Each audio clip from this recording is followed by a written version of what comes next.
நம்மள பலர்கிட்ட இருக்கிற ஒரு பெரிய பிரச்சனை என்ன தெரியுங்களா? நமக்கு என்னதான் எல்லா விஷயமும் தெரிஞ்சிருந்தாலுமே கூட, அந்த விஷயத்த நம்ம வெளியில மக்கள்ட்ட டப்புன்னு சொல்றதுக்கு நம்மள்ல பல பேருக்கு ஒரு பெரிய தயக்கம் இருக்கு. அந்த தயக்கத்துக்கு காரணம் என்ன தெரியுங்களா? நம்மளுடைய தாழ்வு மனப்பான்மை. அதத்தான் ஆங்கிலத்தில இன்ஃபீரியாரிட்டி காம்ப்ளெக்ஸ்ன்னு சொல்லுவாங்க. நீங்க பல இடத்துல நீங்க பார்த்துருக்கலாம்.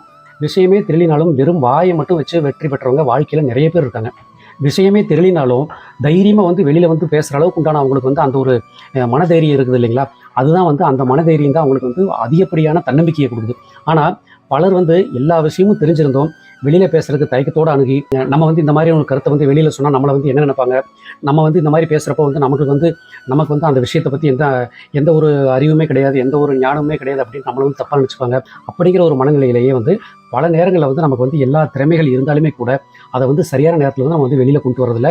காரணம் அது நம்மளுடைய இன்ஃபீரியாரிட்டி காம்ப்ளெக்ஸ், நம்மளுடைய தாழ்வு மனப்பான்மை.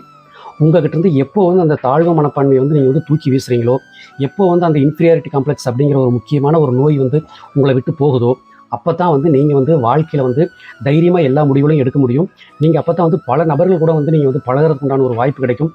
அவர்கள் மூலமாக உங்களுக்கு வாழ்க்கையில் பல சந்தர்ப்பங்கள் அமையலாம்.